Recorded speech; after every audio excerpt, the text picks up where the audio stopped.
n'était pas prévu qu'il y aurait des Agoudas, c'est-à-dire des gens qui sont partis, qui vont revenir plus tard et qui vont dire où est notre source, nous voulons notre identité.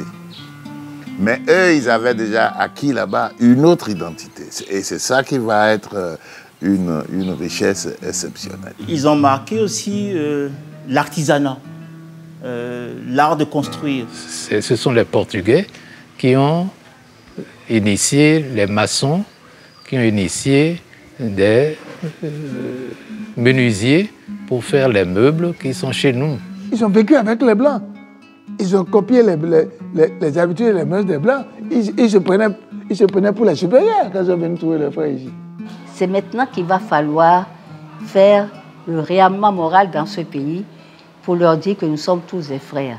Après avoir durablement influencé, façonné la culture, l'art, l'architecture, la cuisine, l'agriculture de toute la sous-région du golfe du Bénin pendant des décennies, la communauté Agouda, composée de descendants d'esclaves affranchis revenus du Brésil et des anciens négriers restés sur place après l'abolition de la traite, leur étoile semble pâlir en cette première moitié du XXe siècle. L'appartenance à cette grande famille semble ne plus être synonyme de richesse et de pouvoir. La culture française a laminé très fortement cette culture Agouda. On en garde quelques vestiges, c'est des reliques en quelque sorte, mais c'est aussi ce qui reste et qui doit garnir notre patrimoine culturel en quelque sorte. Le déclin a commencé depuis 1945, quand le pays s'est ouvert pour la première fois aux élections libres, en 1945. Il fallait désigner des députés béninois pour l'Assemblée nationale française. Un Agouda s'était présenté, Casimir d'Almeida, contre un fils du terroir, Sourou Migan Akpiti. Parce que les Agoudas ont estimé que pour aller assumer une mission aussi importante, c'est un Agouda qu'il faut. Mais le Casimir d'Almeida a été battu à plat couture. Je crois que c'est un grand moment historique pour marquer un peu le déclin de cette communauté-là. Ils n'ont pas pu, quand le pays s'est ouvert aux grands enjeux politiques, ils n'ont pas pu se positionner. Le pays profond a réagi. Vous êtes là, on vous accepte, mais ne dépassez pas une certaine frontière. C'est comme ça qu'il faut l'interpréter. Au-delà de ce cadre politique en mutation, où le Dahoméen lui reproche d'avoir collaboré avec zèle avec le colonisateur, s'ajoutent d'autres facteurs. Je me sens d'abord Yoruba.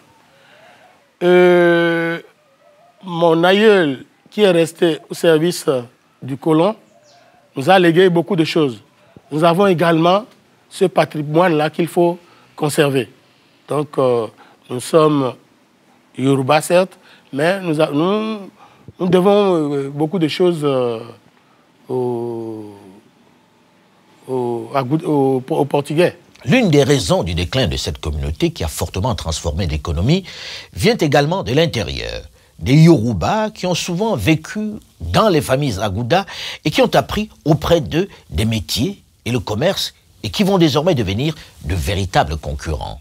À l'époque coloniale, les policiers, les facteurs, les douaniers et autres se déplaçaient à vélo. Donc, pour faire venir tous ces vélos depuis la France, on ne pouvait pas les amener monter. Donc, les pièces étaient dans des grandes caisses et il y avait effectivement des Yoruba qui étaient ce qu'on appelait réparateurs de vélos. C'est eux qu'on invitait et ils venaient aussi avec leurs équipes pour monter à partir des différentes pièces les vélos. Bon, ça leur faisait une sorte de campagne. 2, 3 fois, ils finissent par amasser un peu de sous et ils font justement le commerce avec ça. De la même manière, les couturiers et les tailleurs, c'était des Agouda. Au départ, il y a des noms prestigieux, Dacruz par exemple, qui n'habite pas loin d'ici, qui était un des grands couturiers. Moi, j'ai fait le lycée Victor Ballot, puis ensuite qui est devenu le lycée Béanzin. Quand on arrive en classe terminale, on vous fait un costume. Parce qu'on présume que vous serez bachelier et qu'on n'est pas sûr que vous ayez les moyens de vous acheter un costume avant d'aller en France. Donc, ces grands couturiers-là étaient pour la plupart des Agoudas. Mais ils ont eu des apprentis Yoruba qui ont appris à côté d'eux et qui, petit à petit, commençaient à les suppléer. Les enfants d'Agouda n'allaient pas à l'école. C'était la jeunesse dorée. Ils avaient tout. Et ceux qui n'avaient rien étaient ceux qui allaient à l'école. Ceux qui ont compris que apprendre le français ou apprendre l'anglais, c'était une sorte, ça créait une sorte d'osmose et vous émergiez. Et après le commandant de cercle, c'est vous qui... Puisqu'ils sont obligés, les deux sont obligés de passer par cela pour se comprendre. Et par conséquent, les gens du peuple, c'est ce qu'ils traduisaient aux Blancs que lui comprenait, et c'est ce qu'ils donnaient aux chefs qui n'avaient pas envoyé leurs enfants, qui comprenaient. En réalité, au Dahomey, dans cette seconde moitié du XXe siècle, l'étoile Agouda n'est plus aussi lumineuse qu'au cours des siècles précédents. La fortune a changé de main. Le statut social est très simple à déterminer aujourd'hui. C'est l'école. L'école a joué un rôle incroyable. Et ce n'est pas seulement avec les familles à Agouda. Quand le préfet, le sous-préfet qu'on appelait commandant de cercle, envoyait chercher les enfants, ce n'étaient pas les enfants du peuple qu'on envoyait chercher. C'était les fils de rois, les fils de chefs, les enfants d'Agouda. Le colonisateur voulait se saisir de toute l'engeance, de toute la descendance de l'élite. Le colonisateur ne voulait pas former des gens issus du peuple. Mais ces chefs-là n'envoyaient pas leurs propres enfants. Discrètement, on envoyait les enfants du peuple, les serviteurs, aller à l'école.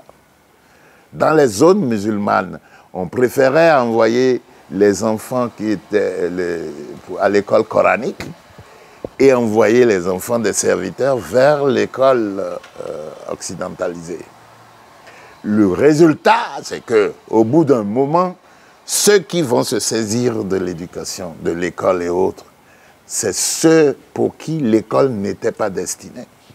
Vous devez vous souvenir de Faidherbe au Sénégal, qui avait créé l'école, d'abord était appelée l'école des otages, et puis après c'est devenu l'école des chefs, des fils de chefs. Eh bien, ce n'est pas les fils de chefs que les grands marabouts ont envoyés.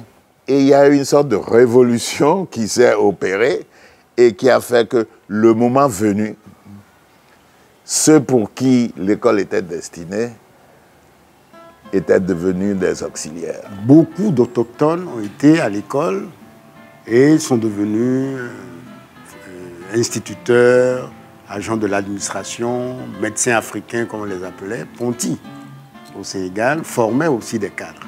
Si bien que la petite suprématie qui positionnait favorablement cette communauté a fini aussi par s'effriter.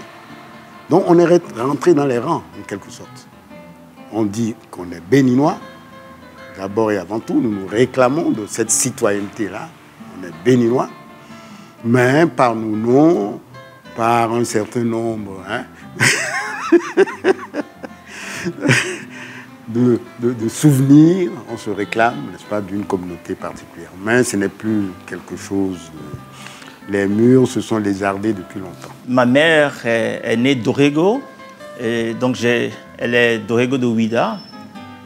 Et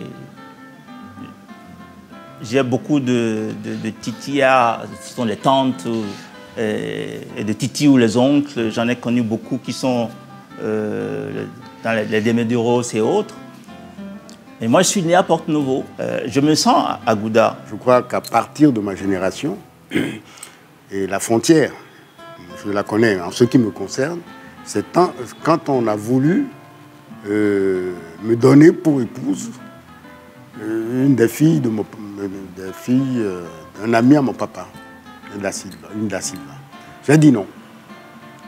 Et pour bien marquer, n'est-ce pas, la rupture, je suis allé régler mon problème au Sénégal. Je me sens métis à Gouda, si vous voulez. Je me sens d'abord Yoruba, et ensuite à Gouda. Donc mes parents paternels sont Yoruba venus d'Oyo, et mes parents maternels, bon, eux aussi déjà, ils constituent un peu des métis. Ma grand-mère, c'est elle qu'on peut considérer comme vraiment celle qui représente la génération des Agouda. Parce qu'elle est née au Brésil et baptisée sous le prénom Valentina. Mais quand ils sont revenus, elle et son papa, au Dahomey, le papa s'est converti à l'islam et elle aussi est devenue Fatima. Mon ancêtre a pris des autochtones d'ici. Et plusieurs. C'était tout un troupeau, c'était toute une armée qu'il a fondée. Mais malheureusement, il n'y a eu que 2 enfants qui ont survécu de tout ce troupeau-là.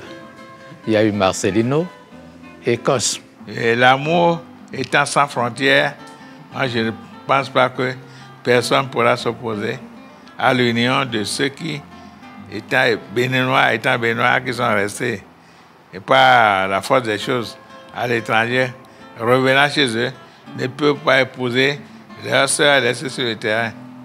Moi, je n'y crois pas encore, à moins qu'on m'apporte le contraire. L'actuel roi de Yagori Ago, son épouse, c'est une Agouda. Son épouse, sa première épouse officielle, avec qui il s'est marié à l'église et à l'état civil, c'est une Agouda. Ben moi, ma mère, son nom de famille, c'est Dakoncessao. Et elle en était fière d'être Dakoncessao. Et nous, moi, mon père, quand mon père se fâchait, il disait quoi Dakoncessao? Ça veut dire quoi? Tu ferais mieux d'être appelé Da Agonsa. Il aimait africaniser le nom. S'il se moque, s'il ironise sur ce patronyme hérité du passé, c'est aussi et surtout parce que la communauté Agouda a perdu de son prestige. Et le revers de fortune qu'elle connaît va avoir des conséquences considérables sur l'important patrimoine architectural qu'elle a érigé un peu partout dans la région. Le patrimoine bâti est vraiment en péril. C'est triste. Le quartier Brésil aurait été un quartier dans lequel la ville et le Bénin auraient gagné à amener des gens qui viendraient pour faire qui sont intéressés par l'histoire. Mais il n'en est pas resté grand-chose. Seules quelques-unes vont résister au temps. Celles dont les propriétaires n'ont pas connu la faillite. Comme la résidence des Patterson ou encore celle de Karim Urbain da Silva à Porto Novo, qui est devenue un musée où se raconte l'histoire du Bénin, mais également de l'Afrique entière.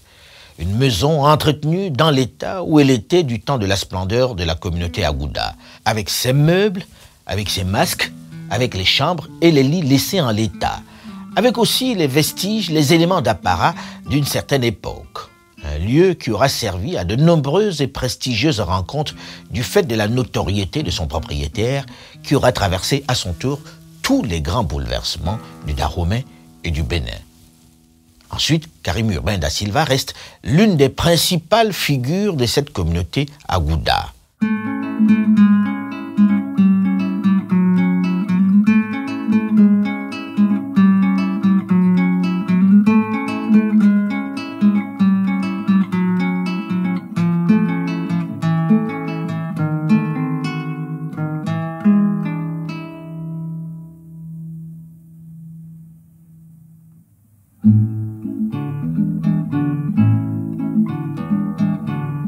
Autre famille qui aura su traverser ce déclin des Afro-Brésiliens du Bénin, la famille de Souza, qui continue de jouir d'un important prestige à Ouida. Ce n'est qu'au lendemain du tournage de ce document que la célèbre place Tchatcha, qui se situe à l'entrée principale de la résidence familiale, a été débaptisée par les autorités et a retrouvé son nom de place des Enchères. Mais les successeurs successifs de Francisco de Souza, qui au fil des siècles, au fil des métissages ont pris la couleur locale, ont su garder le prestige de la famille. Elle occupe toujours une place prépondérante dans la ville de Ouidah.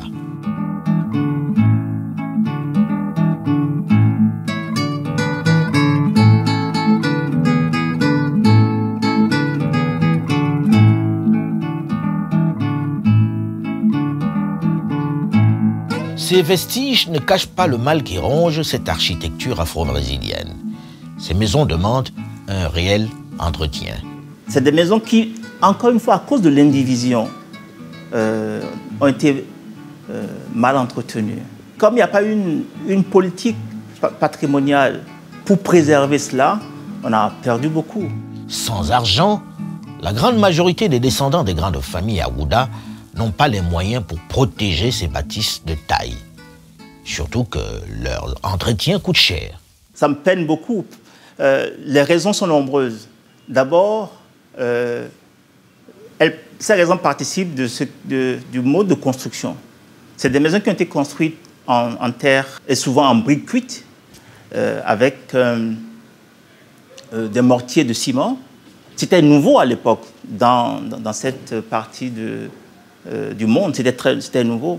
Mais il y avait beaucoup de boiseries et les planchers parfois étaient faits aussi avec des bois comme le rognier qui étaient durables mais qui avaient besoin d'un certain entretien. Mais quand les xylophages ont prospéré, surtout parce que les maisons étaient abandonnées, c'était devenu vermoulu par endroits et parfois les planchers, les plafonds ont cédé.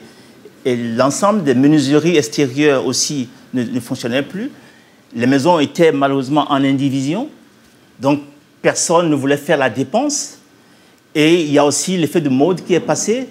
Ce n'était plus vraiment ce qui exprimait, je sais pas, la réussite sociale. Avant c'était le cas, mais cela a changé vers le milieu du XXe siècle.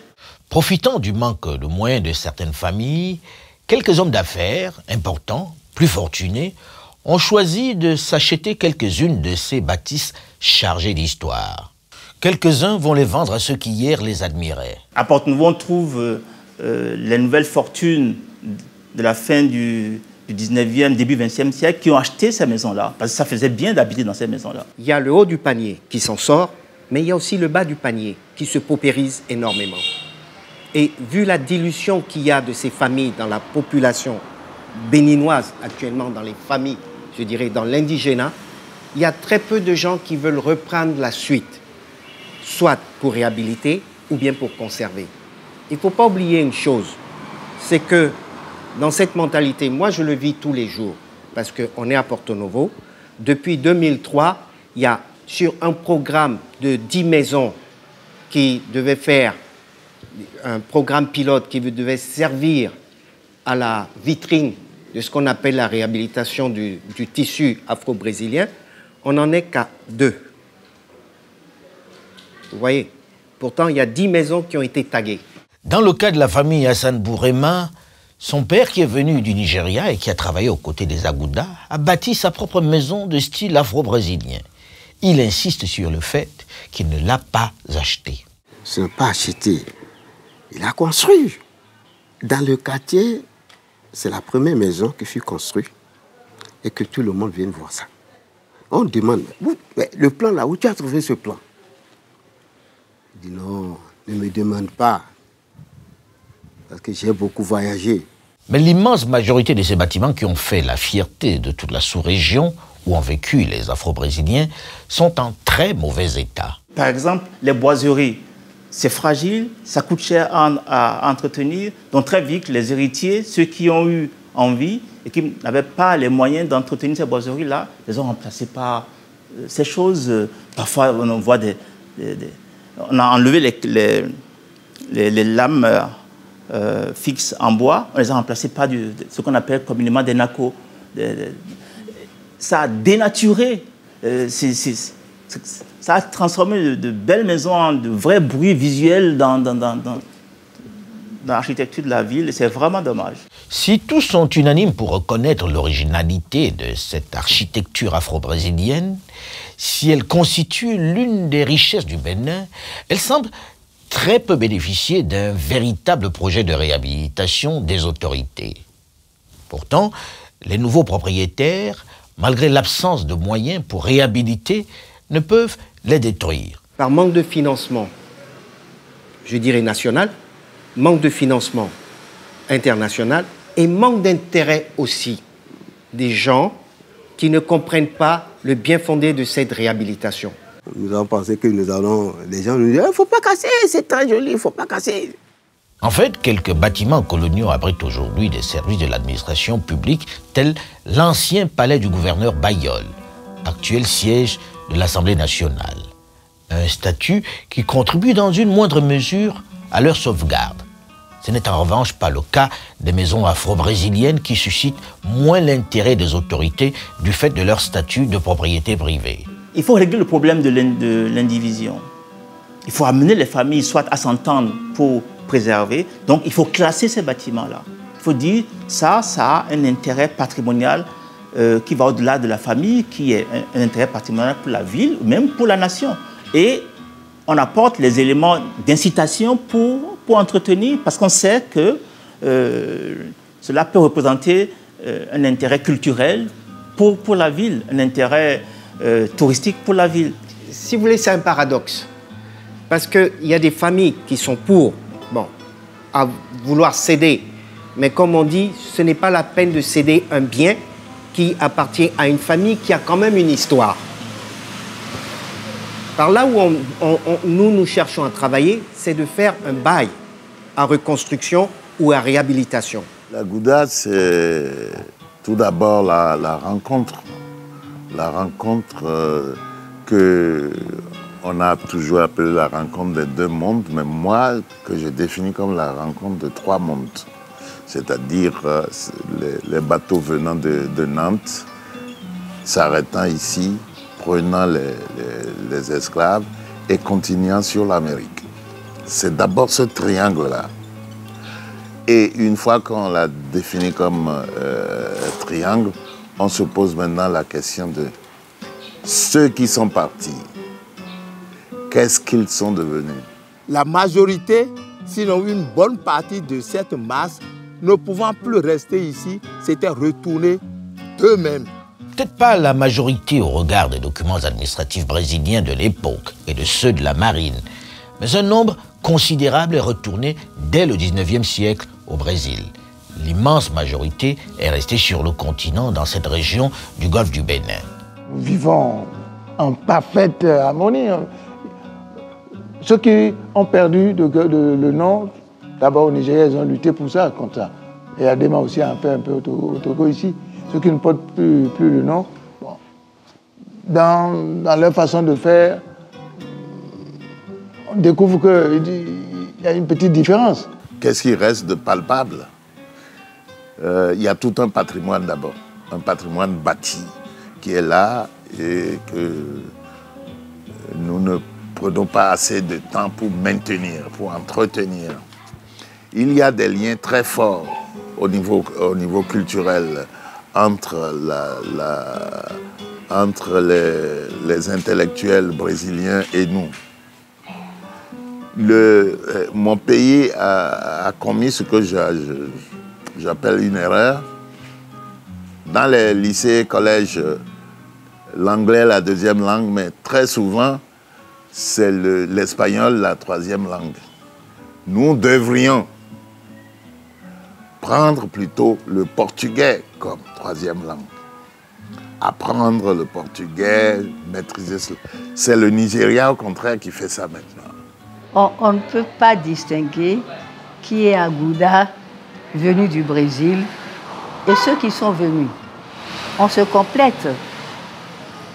On est des amis, on est des alliés. C'est tout un mélange. Et on ne peut plus faire de différence au point d'offusquer, de frustrer certains. Comme vous l'avez dit, il y en a qui sont revenus du Brésil, qui sont partis d'ici. Ils sont revenus du Brésil, ils sont revenus chez eux, c'est normal.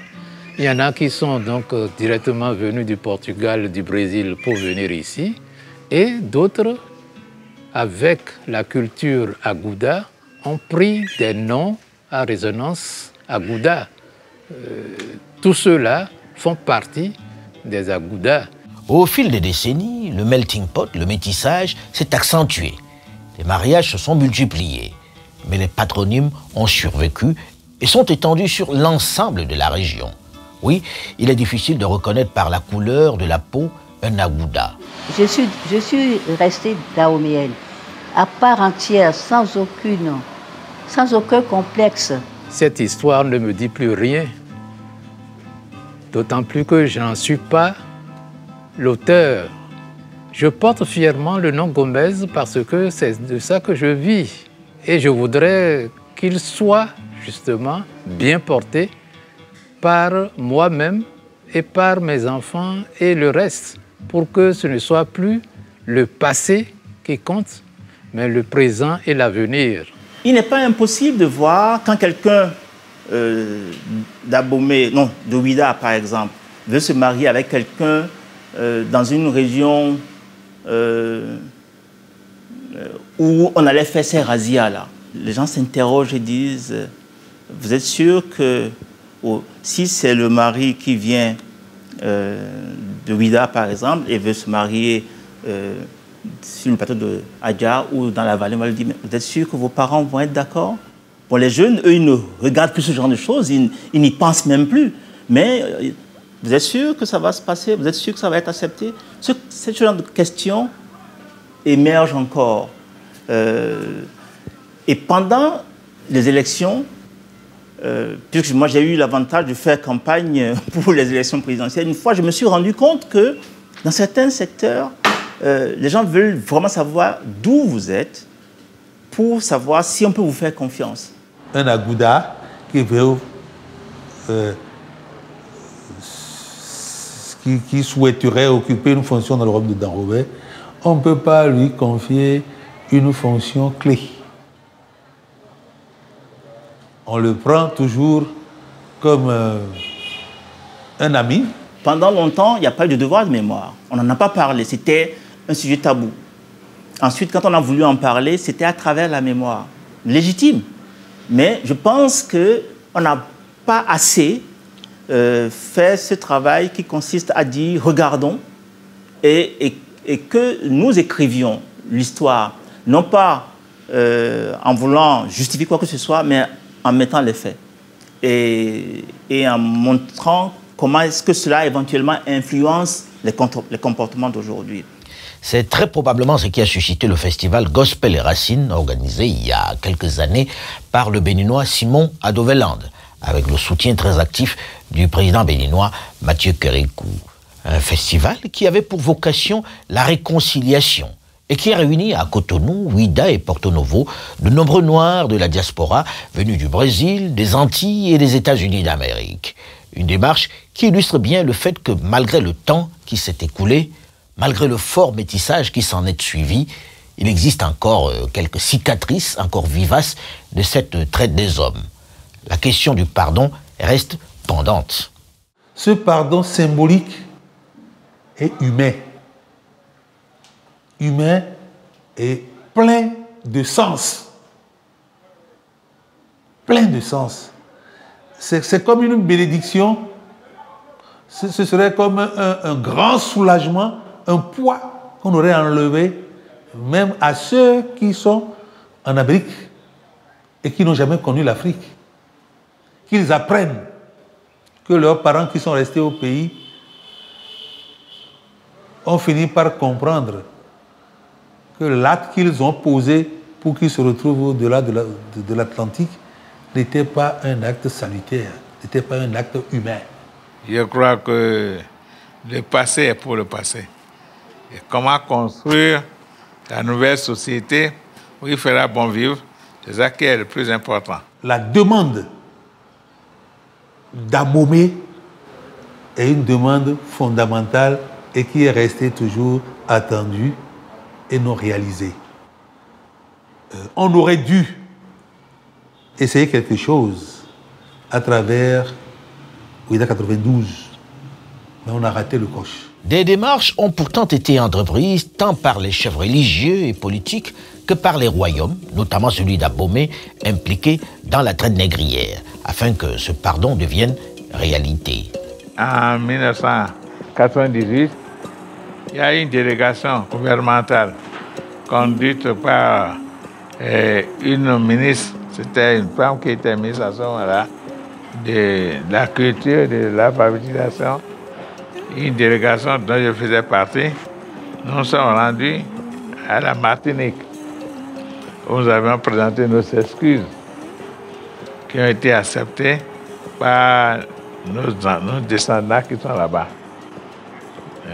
Qu'ils sachent que leur terre natale, c'est à Abomey, à Ouida, à Parakou, à Kandi ou ailleurs, qui sont des Africains. Il ne faut pas oublier qu'ils sont des Africains. Mais ils ont accepté notre pardon, si bien qu'un mois, tout juste un mois après, il y a eu plus de 180 personnes qui sont descendues ici, qui ont séjourné dans la cour ici de 7h30, 8h jusqu'à 18h. Les mets que nous consommons ici, ils ont consommé comme s'ils en avaient l'habitude. Les Aboméens d'aujourd'hui ne sont pas les acteurs d'hier. Et les Agoudas d'aujourd'hui non plus n'étaient pas les victimes d'hier. Donc beaucoup doit couler sous le pont. Et normalement, ça devait être plus facile pour nous aujourd'hui de demander ce pardon. Déjà, ici, au niveau de l'Office de tourisme, nous faisons une démarche dans la relation, la manière de raconter les faits liés à l'esclavage. Nous avons des circuits qui sont consacrés à l'esclavage, ici, avec des emprunts, c'est-à-dire au niveau d'abord de ceux qui ont été les premières victimes ici avant qu'on ne les envoie, et ces Agoudas qui sont revenus. Parce que eux, ils sont beaucoup plus sensibles à la question que ceux qui sont restés ici et dont les parents ont été victimes de ce phénomène. Le fait de dire telle famille ou tel groupe de familles a eu tel rôle dans l'histoire, c'est une façon de montrer du doigt et de dire aux descendants, vous portez un nom qui, dans l'histoire, a été du bon ou du mauvais côté de l'histoire, au point de vue de la mémoire. Et c'est pour ça que moi, je voudrais qu'on sorte de cette démarche mémorielle pour rentrer dans l'histoire. S'il y a pardon, c'est que la collectivité, toute l'alliée de Sousa, doit se joindre aux Dahomeyens, aux Aboméens, pour demander pardon. Ce n'est pas les Aboméens seuls. Oublié, ignoré pendant plusieurs siècles, depuis quelques années, on assiste à un intérêt du Brésil pour cette histoire, pour cette communauté afro-brésilienne partie dans des circonstances difficiles au lendemain de l'abolition de l'esclavage. Les esclaves déportés, les révoltés, les prisonniers rejetés sur les côtes africaines, les retornados volontaires, mais également les Brésiliens de souche négriers installés dans la région. Au Brésil, il a un intérêt qui ne cesse pas d'agrandir sur la recherche de nos origines africaines. Ce qui était important, il y avait du rêve, nous sommes afro-brésiliens et autres, mais par le biais de la culture, par le biais de l'art, il y a quelque chose d'autre qui va se passer. Ceux qui sont restés là-bas considéraient également l'Afrique comme l'identité, la terre identitaire. Et ce qui est très important, c'est que le Brésil est l'un des rares pays où toute la population a été candobléisée, si vous me permettez ce néologisme. Quand on parle du candomblé au Brésil aujourd'hui, ce ne sont pas les nègres seuls qui font le vaudou et autres, c'est toute la population. Il y a eu un processus qui s'est mis en place et où les Brésiliens ont dit, cela qu'ils ont ramené d'Afrique, c'est à nous aussi. Nous allons mettre nos seins, et surtout ce qui est merveilleux, c'est que quand les esclaves étaient arrivés, on leur a dit, c'est terminé, vous devez être christianisés. Les esclaves ont dit oui. Mais sous chaque saint catholique, il y avait un vaudou d'Afrique. Ce qui fait que on a beau dire tout ce qu'on veut, je ne sais pas si ce sont les Noirs brésiliens qui ont fini par négrifier le Brésil, ou si c'est le Brésil qui a fini par s'ouvrir et dire « nous allons danser, nous allons chanter ».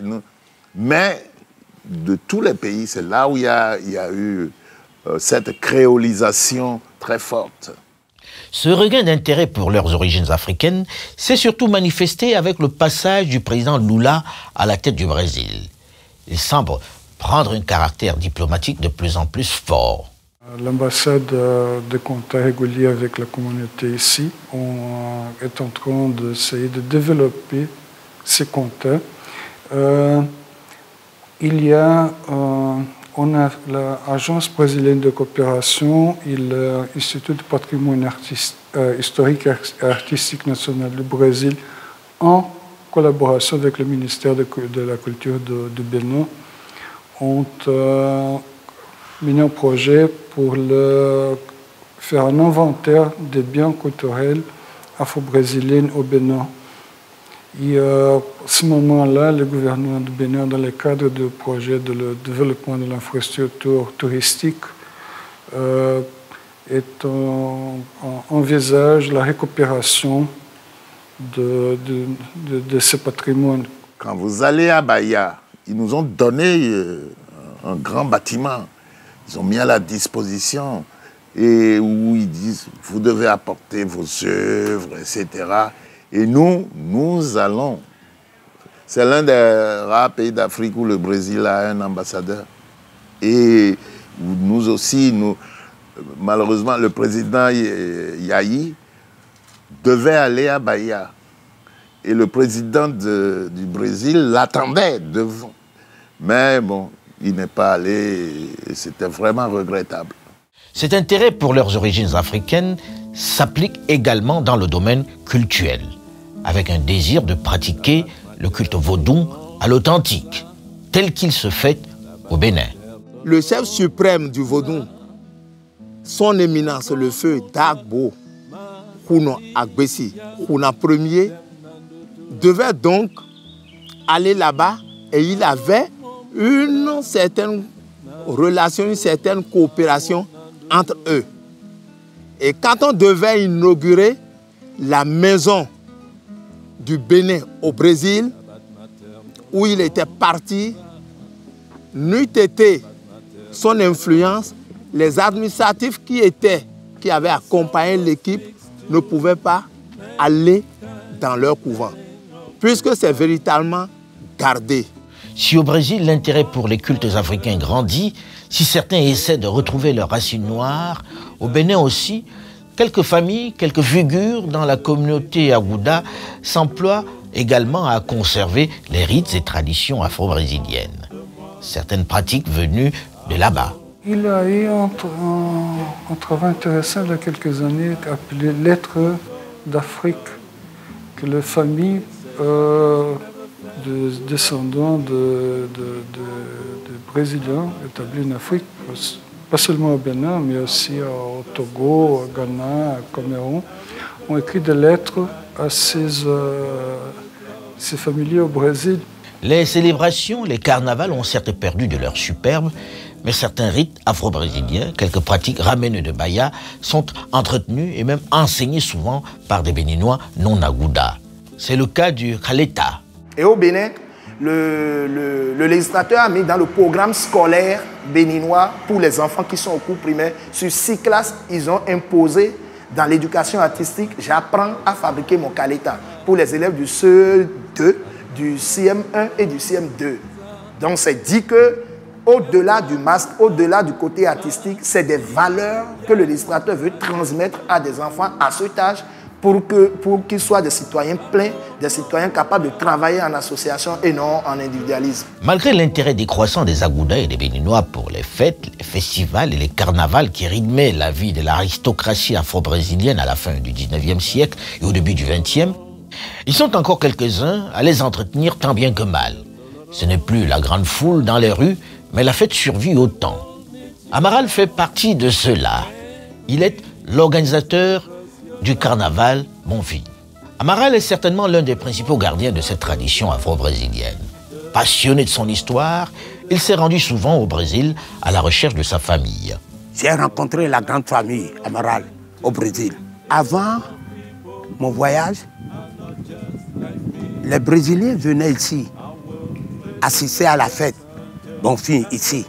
Et c'est comme ça qu'ils ont eu l'écho de la fête là au Brésil.